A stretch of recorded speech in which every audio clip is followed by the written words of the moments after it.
Chers amis, bien le bonjour. Je vous fais une vidéo petit point sur le portefeuille parce que j'ai fait quelques mouvements importants et je vais vous entretenir. Le premier de ces mouvements, c'est que je suis sorti de ma position dans RS Capital. Alors c'est un peu un crève-cœur d'être sorti de cette entreprise. RS Capital, vous le voyez, c'est ce qu'on appelle un Business Development Company. Et donc c'est une entreprise qui avait bien performé, donc c'est-à-dire que je l'ai vendue un petit peu au-dessus de 20$.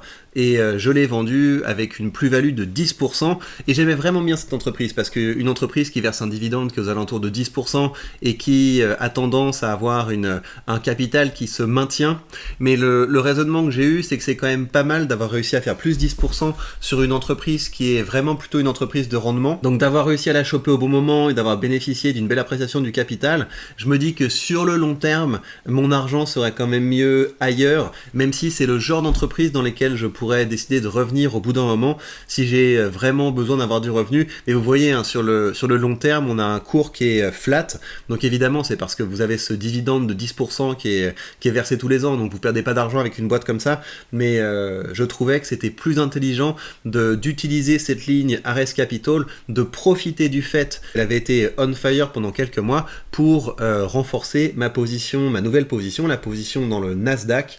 Donc j'ai acheté hier le Nasdaq aux alentours, enfin cet ETF du Nasdaq aux alentours de, je crois que c'était 398, quelque chose comme ça, 398, et vu que le Nasdaq est pour le moment sur une tendance un petit peu on fire, bah c'était intéressant, et donc ça veut dire que ma position dans le Nasdaq, elle est maintenant de 3200€. Mon objectif, ce serait d'amener cette position aux alentours de 10 000€ au cours de cette année, mais on va voir, hein, parce que ça va dépendre aussi de où sont les opportunités. C'est possible que je décide de faire rentrer une nouvelle entreprise dans le portefeuille, ou de renforcer une des entreprises dans le portefeuille, parce que là, en termes d'entreprises que j'ai en portefeuille, c'est un petit peu light, j'en ai pas beaucoup. J'aimerais pouvoir renforcer mon Microsoft ou mon Apple, ou avoir une nouvelle entreprise de qualité, mais pour le moment je ne vois pas les opportunités. La deuxième chose, c'est que vous avez vu que Total s'est pas mal effondré hier, et donc ça a eu une conséquence sur mon portefeuille, je vais vous en parler, mais donc que vous compreniez ce qui se passe avec Total.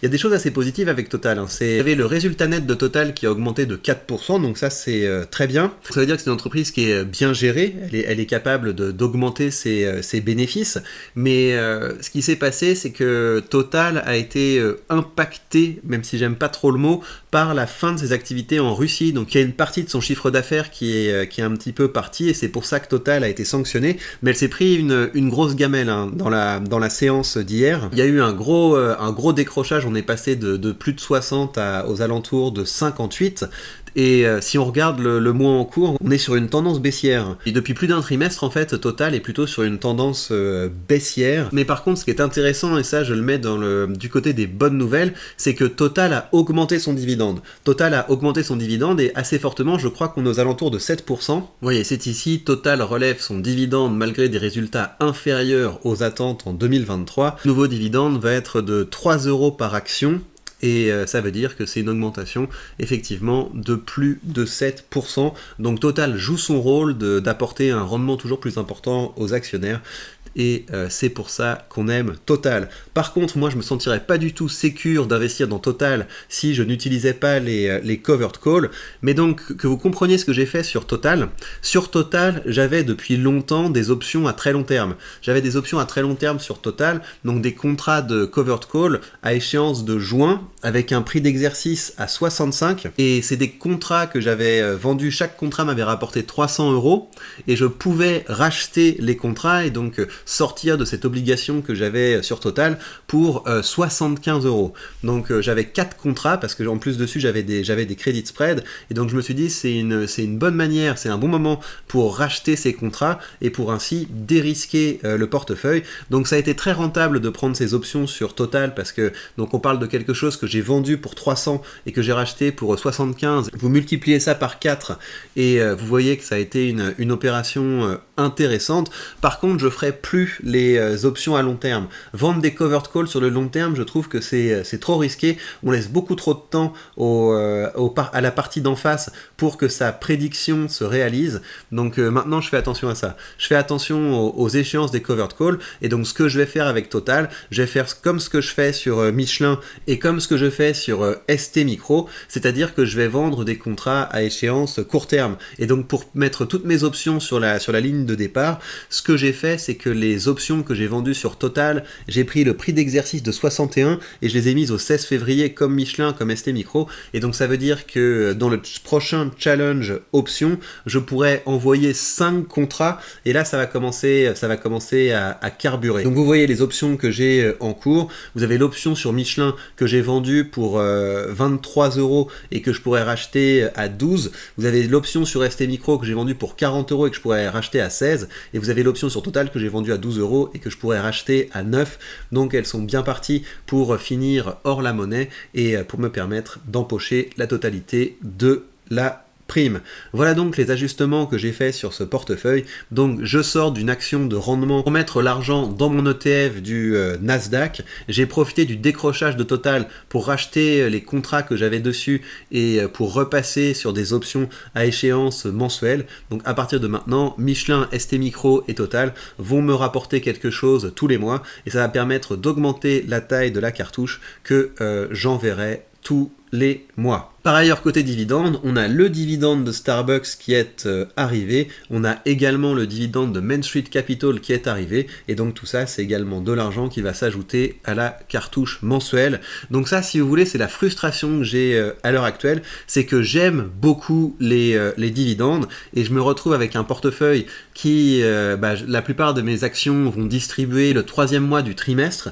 Je vais commencer à avoir des creux, des moments où je vais avoir des longues périodes où il n'y a pas de dividendes qui arrivent. Donc c'est quelque chose qui m'agace un petit peu. Je sais qu'en termes de performance, tout ce que je fais à l'heure actuelle est en train d'améliorer la performance de mon portefeuille, mais d'un autre côté, j'ai peur de perdre niveau plaisir. Évidemment, le TF du Nasdaq, ça m'apporte du plaisir parce que je me dis avec ça, tu vas avoir une performance supérieure et sur le chemin, je risque de m'ennuyer. Donc on va voir ce que je vais faire.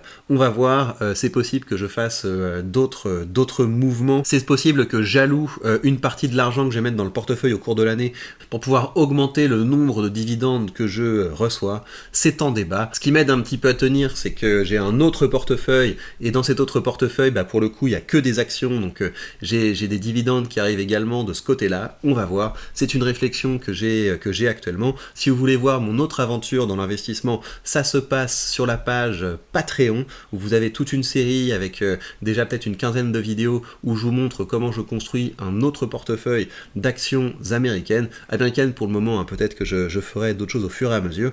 Et je vous rappelle par ailleurs que si vous voulez commencer à investir avec un courtier qui vous donne entre les mains tous les leviers de la liberté financière, ça se passe avec mon lien affilié vers mon courtier de Giro qui vous donnera 100 € de frais de courtage remboursés pour pouvoir ouvrir vos premières positions de façon tout à fait indolore. Par ailleurs, une autre chose qui m'aide à tenir en tant qu'investisseur qui est assez intéressé par les distributions régulières et par le rendement, Realty, c'est quelque chose qui marche très bien pour ça. Là, vous voyez les loyers hebdomadaires avec cette belle courbe croissante. J'ai passé la barre des 25 $ hebdomadaires grâce à ce portefeuille, donc on est bien orienté. Et pour pouvoir continuer la construction de ce portefeuille, je participerai à la vente qu'il y aura ce soir.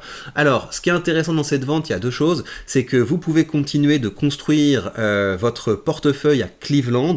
Donc, vous savez qu'il y a quand même beaucoup de propriétés offertes par Realty qui sont sur Détroit. Et là, on peut se diversifier avec Cleveland. Et il y a une autre chose qui, pour moi, est intéressante dans cette vente, c'est que, outre ces propriétés à Cleveland qui sont intéressantes et que je vais prendre, vous avez également 7 propriétés à Détroit. Et ce qui est intéressant avec cette propriété, c'est pour ça que je vais en prendre une part, c'est la date à laquelle les loyers commencent à être versés. Vous voyez, vous avez les loyers qui vont commencer à être versés dès le 12 février. Donc ça veut dire, vous achetez le token et immédiatement dans la foulée, vous commencez à empocher les loyers. Donc, moi, moi c'est quelque chose qui me plaît pour pouvoir commencer à faire rouler la boule de neige. Pour les autres, il faut attendre encore 2 mois, donc ça va, de toute façon au bout d'un moment, vous avez tellement de propriétés qui versent dans votre portefeuille que vous pouvez vous permettre comme ça d'avoir des rent start date en décalé, mais j'aime bien quand même quand ça arrive tout de suite. En tout cas, pour profiter à la vente, c'est pareil, vous avez mon lien affilié sous cette vidéo. Prenez bien soin de vous et on se retrouve très vite pour de prochaines news.